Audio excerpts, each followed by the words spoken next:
mabwana, mega giveaway for matches now here. Kuri okuwina Toyota Vitz yabiri nama shopping vouchers ni DVD. Plus another lucky player kwenda bona. Life changing 500 pin tata. Every 5 kwacha bets on sports, aviator and casino games earns you a ticket into the mabwana mega raffle. Pale perana ma free bets. Kudi wonse chila mulungu.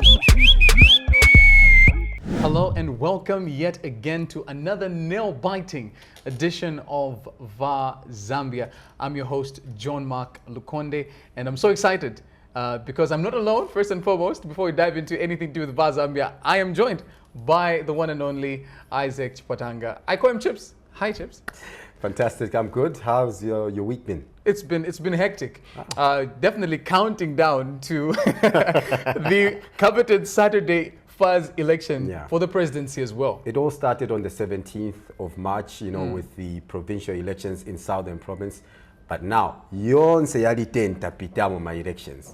With the last election in terms of provincial elections happening in Eastern Province, in Chipata to be more precise. So now all roads are leading to the tourist capital, Livingstone. Indeed. And of course, for those who are wondering to say, hey, what are we going to be able to talk about? Before we dive into what we'll be able to talk about, this is VAR Zambia, sports show that comes your way. And of course, each and every week to let you know what is taking place locally and even beyond the borders as well. And of course, for today, we've got so much to talk about. We've got, I want to pick my words carefully, Chips, because to be honest with you, it was a thrashing. 5-0 against Russia. Zambia lost. And many people are definitely not wanting to hear about that, but that's one of the things we'll be able to talk about. Of course, Chipolpolo closer 5-0, no Menyenapolo 1. Imagine. Bago. Imagine. That tells you something about, how dominant Russia were in that particular encounter, John, because utterly, disappointing from a Zambian perspective, but the Russians took us to the cleaners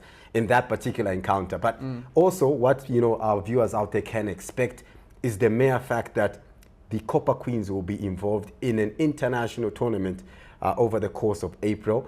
And of course, Coach Nora has already, picked her lineup. So we'll be unpacking who is in that lineup and who's out of that lineup. Indeed. And also talk about the under-17s as well. Yeah. So much to look forward to, especially with them in the tournament that they have. They're in the group of the hosts. I don't want to preempt myself, but that's one of the things we'll be able to dive into. I'm so excited.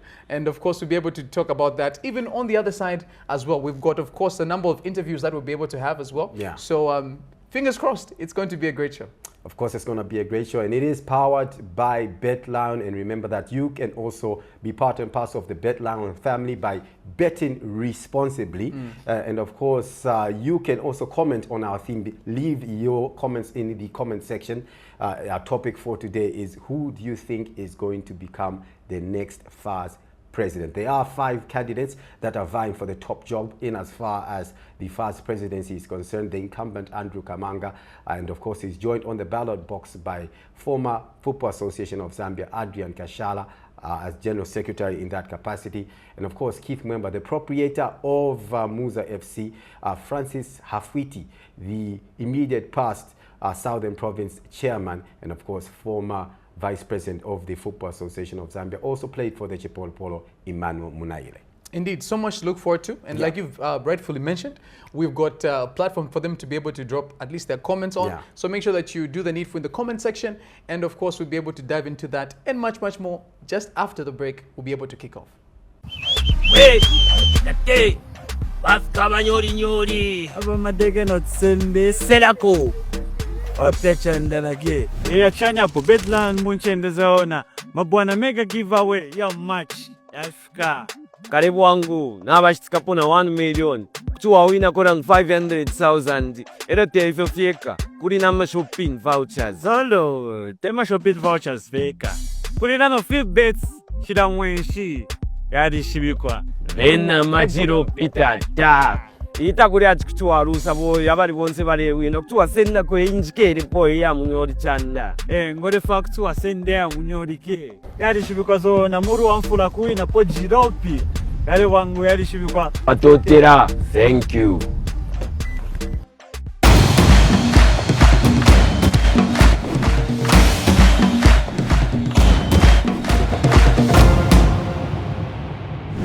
So one of the major tournaments in terms of youth football that is currently about to kick off in Morocco is the Under-17 Africa Cup of Nations. Remember that Zambia qualified for the first time to the Under-17 Africa Cup of Nations in 2015.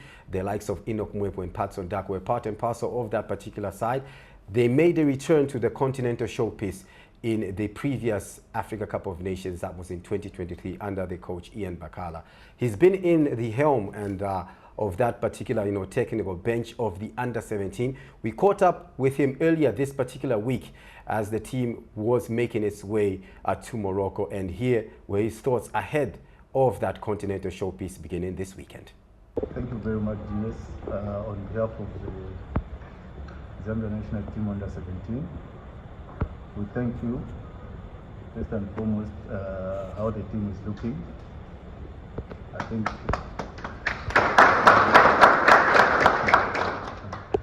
it looks much better than before, but from away, we are very happy, and I think the boys are ready.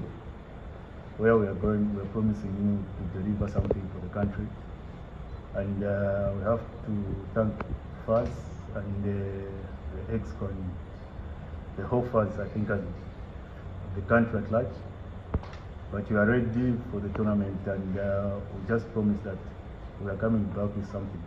Thank you very much. Welcome back to VAR Zambia, and of course we are encouraging you to send your comments in regards our topic of discussion, which is who do you think is going to be the next FAZ president? 5 contestants vying for the top job in as far as FAZ is concerned. But of course, in that particular clip that you've just seen, the head coach Ian Bakala of the Under-17 Zambia national soccer team talking about their targets and saying that he's going to do Zambia proud and reach the semi-finals of the Africa Cup of Nations, which ultimately means that they will qualify to the World Cup to be hosted in Qatar a little bit later on this year. Looking at our group, how confident are you, do you think, that we can actually get out of this group and reach the semi-finals? In a group that comprises of Uganda, Tanzania, Morocco as well, being the hosts, by the way, I think it's going to be very interesting, Chips, because I think one thing I always appreciate is when you are playing against good opponents, okay? It's going to be a good watch even for those who are neutral, so to say. I don't know if you're neutral, but from your jersey, I can tell the neutrality is thrown out the window. But I think for me, it's going to be interesting because, to be honest with you, for me, we have a bone to chew with Morocco at every level. We've seen what they've been able to do against, of course, the national team as well. But I think for me, it's going to be interesting. But the fact that we're also playing the hosts, that is also a topic on its own. Because to be honest with you, whenever you play the hosts, you know that the fans will be behind them as well. So that for me is going to create a different atmosphere, don't you think? Absolutely. But when I was looking at the fixtures, the mere fact that we play Tanzania first before playing the host Morocco, I think is a good thing, because in an event that Zambia gets the 3 points in their opening encounter against the Tanzanians, they call themselves or nickname themselves the Serengeti Boys. If we get the 3 points against them, then the morale is suddenly high.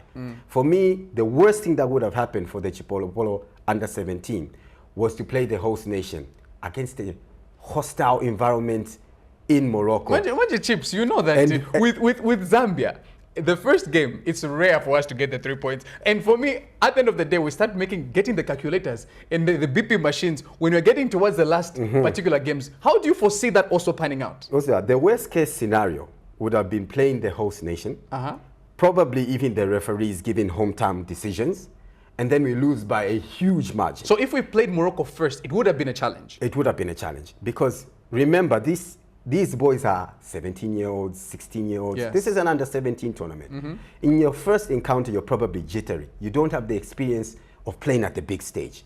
Imagine you lose 6-0 against Morocco. 3 days later, the coach Ian Bakala has to pick up these boys to play another opponent. It's difficult because psychologically, so kupikonka, it might be difficult for them now to have that morale to play the next game. But if you get a victory in the opening game, it makes it easier even to play the host nation in the second game. And even if you lose against the opponents, the host nation in the second game, what it entails is that you've still got a fighting chance because you've got 3 points in the bag already. But the most important thing is we should not be talking about calculators at least from the beginning. And also another very interesting point is Calabar. Yeah. Also that factor, being of course behind the scenes and also trying by all means to motivate the boys. I think for me that was a good move, ensuring that he's with the team as well, ensuring that he's giving them that experience, because we all remember what happened in 2012. Of course, we want to forget the penalty part. Yeah. We want to forget the penalty part. But Indeed. I mean, he's a legend on his own, and he's able to give that morale and that experience. How cardinal is he going to be to the boys in terms of that morale booster? Very, very important. And I think kudos to the Football Association of Zambia for taking that move. Remember that for youngsters out there, they are always going to be motivated by what they see rather than what they hear. Now, in recent memory, they can still remember it because it's that footprint of Zambia winning the Africa Cup of Nations is engraved at the back of every Zambian mindset, you understand? So for them to hear Rainford Kalau, for them even to have an opportunity to share the dressing room with Rainford Kalau as one of their assistant coaches to Ian Bakala, is already a plus and a motivating factor. But to hear it from somebody who has actually won it before gives them extra motivation and extra belief that they can do it. It's not just somebody talking that has never done it before. This is a guy who's gone toe-to-toe with the likes of Didier Drogba, the likes of Yaya Toure, Asamoah Gyan, the best that Africa has to offer. And they've gone out onto the pitch and won the Africa Cup of Nations and brought it back home. So the belief inside those young copper bullets, the under-17 national team, will be sky high when Rainford Kalawa speaks to them and tells them that you can do this and you can bring glory to Mother Zambia. Let's be realistic before we even move on. Yeah. I know that everyone is expecting the boys to perform, and we've talked about the group stages. How far do you honestly think, if we're being realistic, forgetting the jerseys we're wearing, if we're being realistic, how far do you expect the boys to go? Well, I think they can get out of the group. And after they get out of the group, when you get to the knockout stages, it's anybody's ballgame. So what would be a disaster? The disaster would be to get eliminated from the group stages. And I think every Zambian will crucify Ian Bakala and his technical bench. Why? Because they were there at the last Africa Cup of Nations. And I'm sure Ian Bakala and his technical bench must have learned lessons of how to navigate beyond at least the group stages. And that experience is something that is going to stand them in good stead in this particular Africa Cup of Nations. Uganda were not there at the last Africa Cup of Nations. Tanzania were not there at the last Africa Cup of Nations. So surely that experience should count for something in this Africa Cup of Nations. Lovely. I know that, of course, we are just hours away from even the FAZ presidency, the elections itself, and many people are giving their submissions and whatnot. So we want to also just remind the people out there, even before they can go and also cast their vote, what at least the candidates had to say. We'll begin with Ibn Adrian Kashala, and of course, his submissions, him trying to convince the people out there as to why they should vote for him as well. So this is what Adrian had to say. Greetings, fellow councillors and dear voters. This week is crucial as we finally got to the FAZ national elections on Saturday. The provincial elections held so far clearly indicate that people want change, and I represent the required leadership and stability. As we go to Livingstone, let's ensure we protect our votes. On our part, we are determined to deliver football transformation, enhance training, improve monetary conditions for our coaches and referees, and ensure we stamp out match fixing in our game. All this is possible by working as a team, breaking the so-called camps and fostering unity. Vote for Adrian Kashala for unity and football transformation. Yeah, Mark, so those were the sentiments of Adrian Kashala, one of the contestants in as far as the FAZ presidential race is concerned, talking about obviously stamping out match fixing in our football. Obviously, that's a cancer that has been there globally in terms of world football, but it's interesting to hear him as a former general secretary talk about match fixing in Zambian football. I never knew that it was that rampant, but obviously for him to put it in his manifesto, it means that it's something that is really, really a huge concern for Zambian football. Do you think that the relevant authorities should be able to also follow that up? Because for me, hearing it, like you've mentioned, for someone who was in the system as well, for him to literally put that as part of his campaign strategy, that should, he's indirectly admitting that it was there. But to what extent is another question.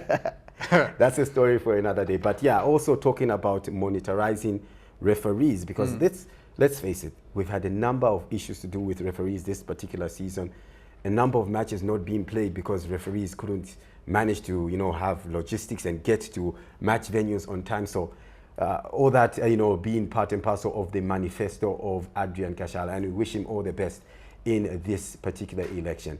Let's hear from another presidential candidate in the name of Keith Mwemba. Many of you out there thinking that he's probably the biggest rival to incumbent Andrew Kamanga. Here's what he had to say about, you know, the forthcoming election and why he brings, in terms of what he brings to the table in terms of his presidency, if at all he ascends to be the president of the Football Association come the end of the elections. What makes Keith Mwemba unique? One, Keith Mwemba has played football. One, I have played football. Two, I have managed football. Three, I have administered football and I'm still administering it and managing it. Four, I have coached football. Five, I finance football. I have financed it. All right, that was Keith Mwemba, the lawyer, who is also vying for the presidency as well. Hours before we can even make that decision, Chips, of course, hearing what the candidates want to even put on the table is very interesting. And for Keith, he goes on to even mention that he wants to, of course, unite Zambian football and even FAZ as well, and both camps. And it's going to be interesting for him to be able to unite both camps. If at all he can be able to do it, is another question that one can actually put out there. And the reality is, it's very interesting that Adrian had also talked about uniting. And so I remember also talking to Emmanuel Mnaile saying that, do you think there is needs to unite? He did not even, for him, he actually said something very interesting. He says that, well, that is one of those things that are basic. There should be unity. Unity is something that should be out there. But if there is tension, one could actually argue that it's a must that they should go down that particular route. So what's your take in terms of the aspect of uniting? And is Keith really the individual, if he's given the ticket, who could be able to actualize this? Well, it's very difficult to say at this particular moment because I think it's a blanket statement. Both Adrian and Keith have been talking about uniting the football family, but they haven't told us how they're going to go about exactly how they do it. Yes. Yeah, so it's very difficult. So it's a blanket statement. Maybe they've been talking about it in detail with the councillors, because remember that the electoral college, the people actually vote is only 86 people. So maybe behind the scenes, he's been talking about how they're going to unite them. But publicly, I think it's just been a general statement of how they're going to unite, you know, the football family. Do you foresee a situation where maybe they have a roundtable meeting and have this particular dialogue? Because for me, to be honest with you, I don't. Listening to Kamanga, who will get to in a short while, in the north, one would actually argue that he was arguably booed even as he was trying to give his submissions as well due to the provincial elections that also did take place. So I don't know about you, but do you foresee that kind of meeting? Well, it's very difficult, especially at the moment. Everybody is engulfed in their campaign, you know, slogans and campaigns to the various councillors. So it's at the moment it's very, very difficult. It looks far-fetched, but hey, as Nelson Mandela said, you know, it always looks like it's impossible before it happens. So let's wait and see. But one thing that I like about, you know, Keith Mwemba's profile is that he talks about him playing football at the highest level with Lusaka Dynamos, for instance.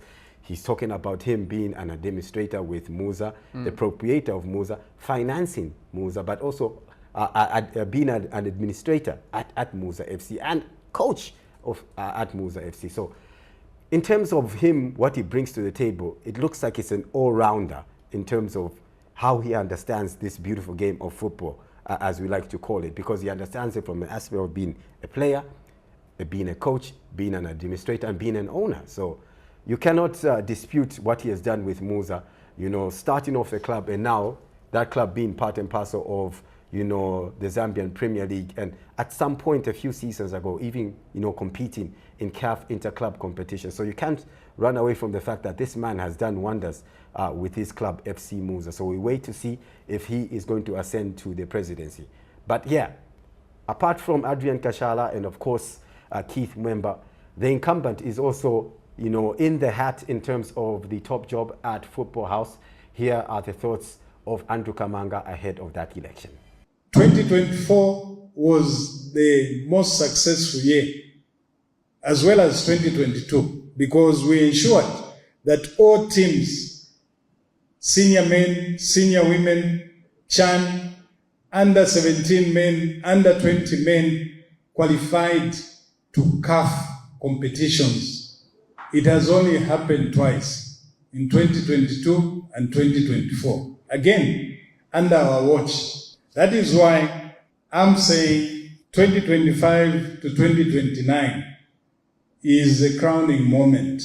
And if you look at what I'm presenting before you, we've done the foundation, which is very strong, 2016 to 2021. 2021 to 2025, we finished the building. So 2025 to 2029, what do we want to do? We want to put the roof on top of the building. We've done our part. So what is the roof? The roof has to come in form of the cups that we have to win. We are now ambitious. We've reached a point where we've done all the hard work. What remains is to now succeed. And in doing so, the success will be underpinned by delivering a financially independent FAZ by 2029. So welcome back to VAR Zambia. You're just watching that clip of incumbent President of the Football Association of Zambia, Andrew Kamanga, speaking, Mark, about the fact that he wants FAZ to be financially independent. At the moment, FAZ always looks like they are handicapped. So it makes sense for the incumbent to be talking about, you know, FAZ to be financially independent, because let's face it, at the moment, the Football Association of Zambia has to look after the needs of 7 different national teams. You're talking about the senior men's national team, the under-23, the under-20s, and of course the under-17s. On the female side, you're talking about the under-17, the under-20, and of course the senior women's national soccer team. So 7 different national teams that are competing in various competitions, whether it's COSAFA, World Cup, or indeed Africa Cup of Nations qualifier. So yes, it makes sense for FAZ to be striving and aiming to be financially independent. Yes, and it's also very interesting to also hear from the incumbent and what he's been vying for. And I listened to him carefully. He was saying that, well, now, once he's re-elected, it's going to be the finishing of the building project, because he talked about the ground level and how you could be able to see that in every sphere. You can talk about the women's, you can talk about the men's, the under-17s. They've been all able to qualify, even for the AFCON, the WAFCON as well. So one could actually argue that he's got a good point, he's got a vision, and he needs more time for him to be able to actually actualize this. But if at all he'll be given that opportunity is another question that might be answered in a few days, or rather tomorrow, one could actually even say. But time is not with us. Let's also dive into the elephant in the room. 5-0 against Russia. The Chipolpolo boys had to play against Russia, and even prior to this game, Chips, I was talking to a colleague of mine and I asked him to say, hey, how do you foresee this game going? Then he was saying, oh, to be honest with you, I think it's just Russia. Russia, nobody knows, even their players as well, where they play. And so people were just skeptical to say, I think it's a walkover. We should have been able to play Germany like it was with the ladies as well. And when Barbara Banda went on to even score that goal that we'll never ever forget. Yeah. Did you foresee that the game would go in such a manner? Well, certainly not 5-0, I'll be honest. But I did foresee a situation that Zambia could get a hammering in this particular encounter. Not even a draw? No, because I'll tell you, I think the FIFA rankings, yes, a lot of people say that they're just numbers on paper. But for me, the FIFA rankings are an indicator of how well or how poor you're doing as a national team. Now, if you look at the FIFA rankings, Russia currently are ranked 34 in the world. Zambia is ranked 87. Now, this is a Russian side that has been banned by FIFA and UEFA in terms of competing in their various competitions. But, you know, the international friendlies that, you know, Russia has been playing are still counted on in terms of the FIFA rankings. And now one would say, what is the significance of the FIFA rankings? For instance, when we go into World Cup qualification or Africa Cup of Nations qualification, the ranking is what determines if you're seeded or not seeded. So it's hugely important that even in these friendly matches, the Chipolopolo get their business done. Now, based on the fact that Russia were more highly ranked than the Chipolopolo boys, I saw it coming. In fact, going into this particular encounter, in the last 7 games prior to Russia playing against the Chipolopolo boys, they had played 7 matches, friendly matches, and they had managed to score 39 goals without conceding a goal. 6 days before they played the Chipolopolo boys, they played a team called Granada. They put 5 goals past Granada. So this is a Russian side that has been doing fantastically well. Even though they've been banned, they've been doing fantastically well. Somebody might be claiming out there to say, well, it's Granada who are ranked 100 and whatever. They played against Brunei, who are above 100 in terms of their FIFA rankings. And they beat Brunei, mind you, by a cricket scoreline, 11-0, as part of that sequence of 7 matches that I'm talking about. No, but also, they managed to beat a team that is more highly ranked than them, Serbia, with the likes of Dusan Tadic in their ranks. But Chips, I mean, for me, I'm thinking to myself, this is a Russia team. We all know what's happening in terms of the political arena. We don't want to dive into that. With all that is happening in their nation, I'm thinking to myself, I would love to know how they're training. I would love to know if at all they're able to even move back and forth within their country. When you think about it, for us, the environment is so well. You have no excuse to be able to lose a game like that. I know it's a friendly. Yes, I know. But to lose 5 goals. And what shocked me is, yes, of course, one of their players, should be Zelensko, managed to score a hat-trick, at least before the 70th minute. Before 70 minutes, the game was done and dusted. Now, let me tell you something. It's like, imagine Zambia. Russia is one of the most vast countries in the world in terms of geographical size. Do you know that there are 11 different time zones in Russia? What I'm trying to say is that on the western side, if it's 12 hours, on the eastern side, it's 23 hours. That's how big that country is. The war that you're talking about is happening on the eastern side of the border with Russia, with Ukraine. It's like Zambia kuchipata neko nikushikila nkondo. Are you telling me somebody in Lusaka is going to be affected by that war? Psychologically, you might be. Maybe. But truth be told, the country is so vast. So these guys, majority of their players come from teams that are based in Russia, in Moscow, the capital city. Zenit St. Petersburg, based in Moscow. CSK Moscow, based in Moscow.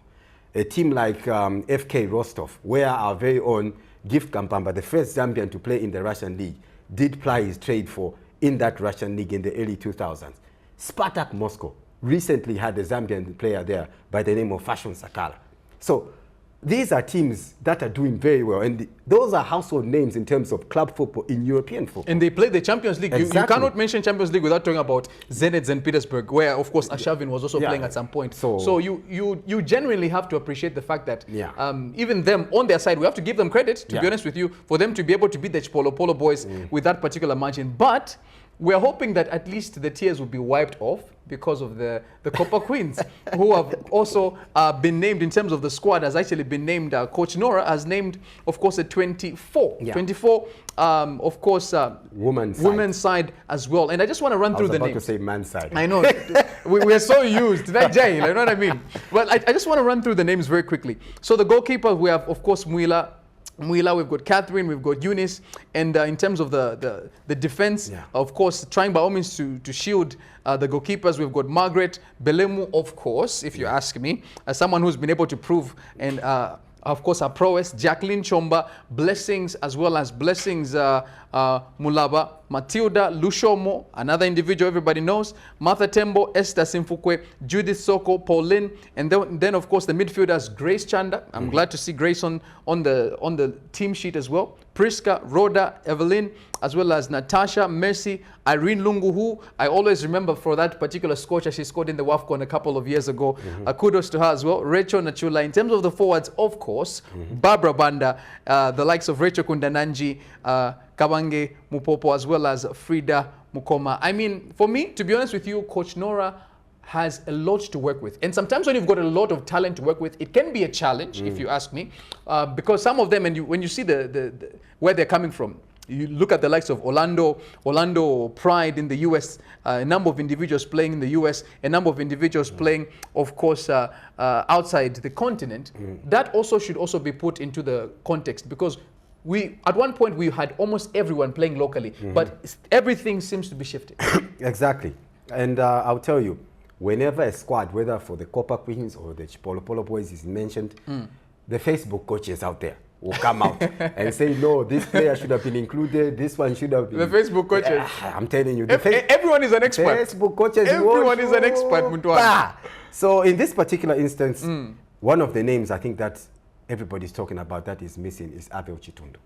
I think she's one of those players I think that can change the course of the game at any given moment. She hasn't made the final squad. She was part of the 28-woman squad that had back-to-back engagements against Malawi, but she's no longer in this particular squad that is going to track to China for this international tournament in April.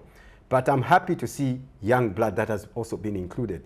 Frida Mukoma, doing fantastic things. She's just recently moved to the Chinese Super League in terms of women's football, and she scored already on her debut. She scored again in the second game and assisted one of the goals, so doing fantastically well. So it's good to see young talent being given the nod, especially when they're doing well in foreign leagues. So great addition to the side. The other two notable names that have been included in this particular side are the Orlando Pride duo of Grace Chandler. Remember that she's vice captain of the Copper Queens. She was missing from the last 2 matches against the Flames. That's why I said I'm so glad to see her there. In fact, she hasn't played for over a year for the Copper Queens.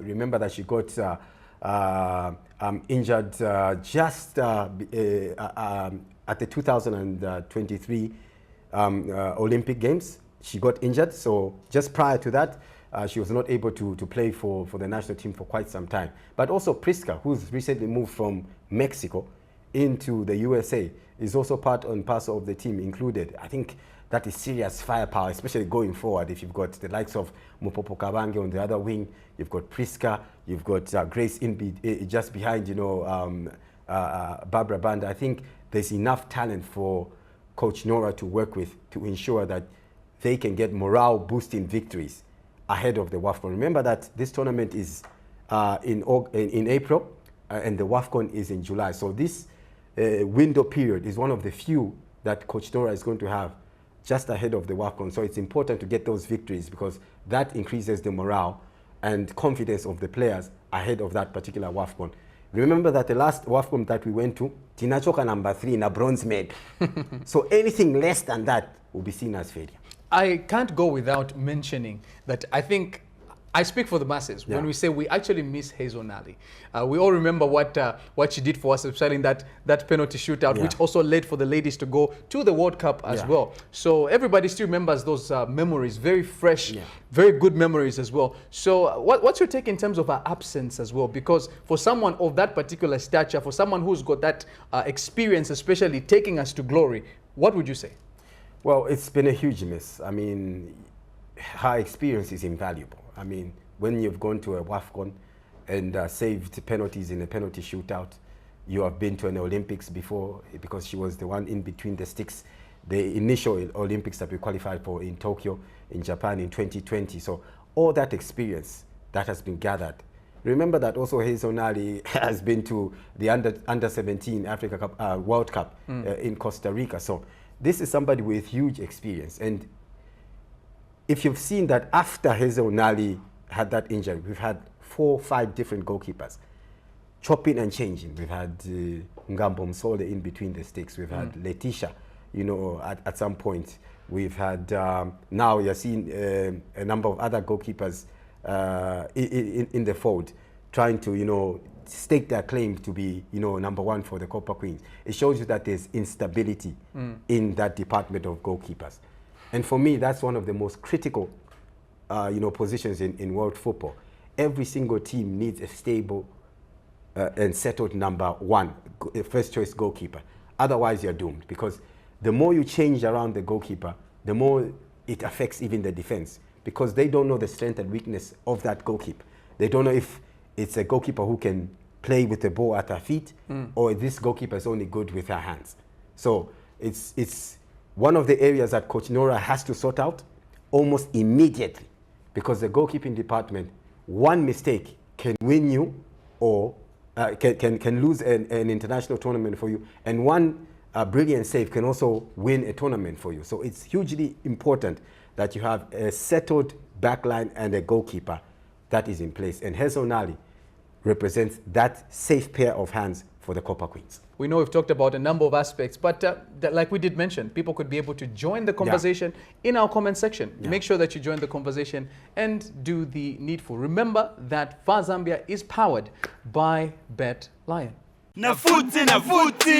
Oh yeah, Bet Lions mabwana, mega giveaway for matches now here. Kuri ukuwina Toyota VAZ abiri n'amashopping vouchers ni DVD. Plus another lucky player kwenda bona Life changing 500 pin tata. Every 5 kwacha bets on sports, aviator and casino games earns you a ticket into the mabwana mega raffle. Bale perana ma free bets kudi wonse chila mulungu.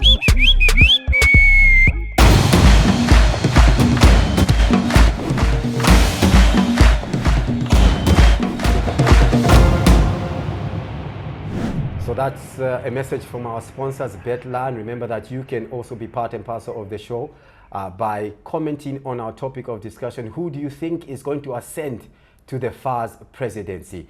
And talking about our theme topic for today, we're joined by blogger and of course keen observer of this particular election, Rodwell Bwezani Mbewe, who joins us via phone. And of course, he's been following the elections from the 10 provinces that we have actually seen. Bwezani, welcome to VAR Zambia. Thank you so much. There's one thing that you've shocked me.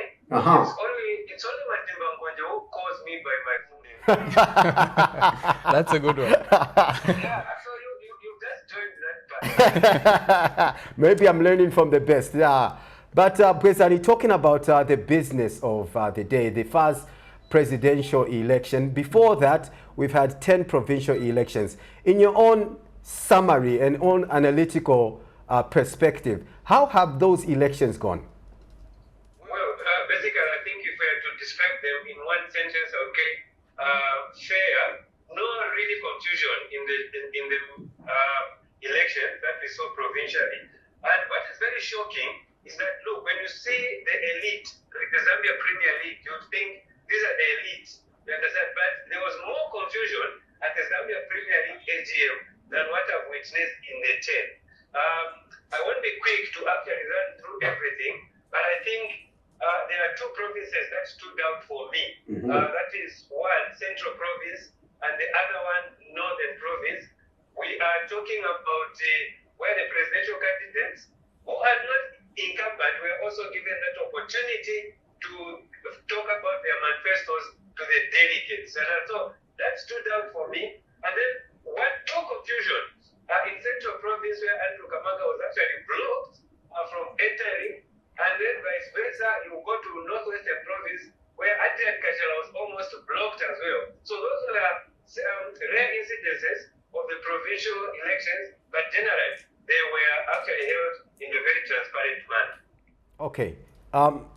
Let's talk about a different aspect of the elections. I know for a fact that we have 86 delegates who make up the Electoral College to vote in these national elections. For the sake of our viewers out there, give us a breakdown of these 86, delegates.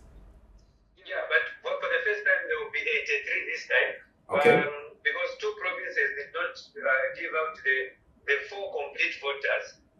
Northwestern 2, we had fresh nominations, so they are down by 2, and then Northern Province they are down by 1.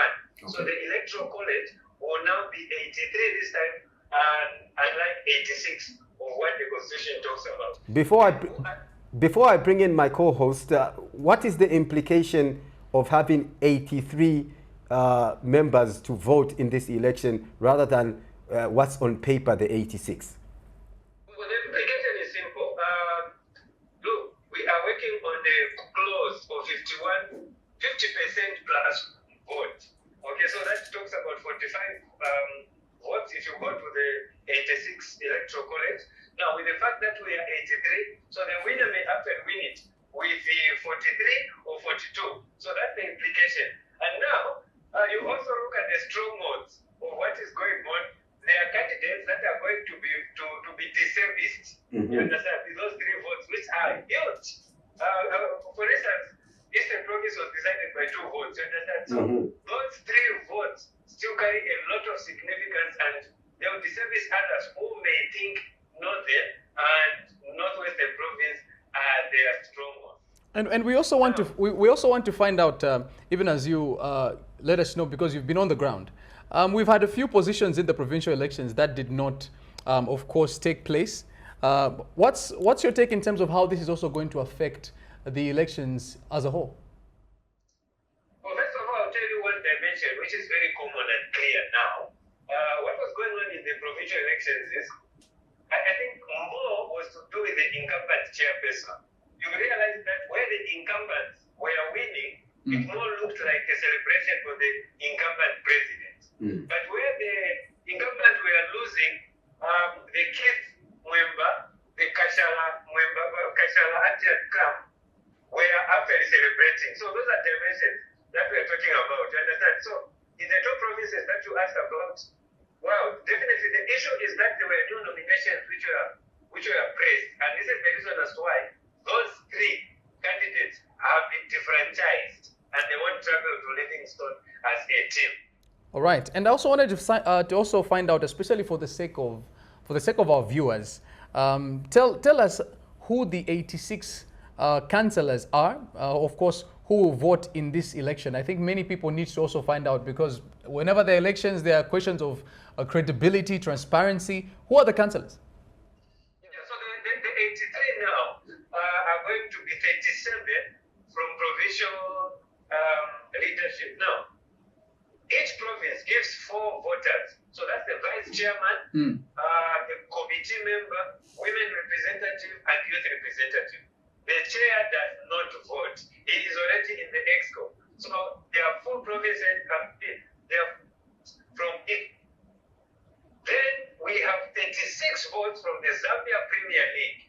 So the Zambia Premier League is divided between the Zambia Super League as well as the National Division 1. So there are 18 from Super League and 18 from National Division 1, who make up 36. Now you look at that, we have 10 more. So the 10, we have 4 women representatives who are going to vote. So those are women votes, 4. And the other 6 are different associations. This is FAZ, the Referees Association of Zambia. There's also FUSO. So in total, those associations plus the 4 women make up 10 to add up to the 36 for the Zambia Premier League and the 37 this time from provincial delegates. You wear a lot of hats, Bwezani. You're a blogger, you're a vlogger, you're a football commentator. In this particular instance, you are carrying the tag of being an observer at these elections. Now, speaking about the aspect of you being a blogger, social media has been used by a number of the candidates in this particular presidential race. Do you think that they are using it properly, and do you think that has helped them in terms of swaying the potential voters in their favor? Well, look, I think they've not used it to the maximum. Okay, honestly speaking, it's been disappointing because, look, all the 3 candidates, I'm talking about 3 because the 3 have seen them in all the provincial elections. In Adrian, Keith, and Andrew Kamanga. You understand? They have their manifestos, but if you ask the councillors now, what is the manifesto? This is what I've been doing. What is the manifesto of Keith Mwemba? What is the manifesto of Adrian Kashala? And what is the manifesto of Andrew Kamanga? Councillors that will be voting are actually scratching their heads. You understand? Some of us have seen it. So the 3 candidates have not really gone mad to explain their manifesto. I'll break it down for you. When we talk about Andrew Kamanga, he's talking about sustainability, the first sustainability by 2029. Basically, he's saying we want to be independent, make our own money and run the association. You understand? How that is going to be done? No one is asking them questions. You understand? You go to Keith Mwemba, there's so much talk about unity. You You understand? Apart from unity, there's a lot that we can actually tell in that manifesto, which people are just jumping on unity. They need to start asking questions tonight, and they need to start asking questions tomorrow morning before they vote.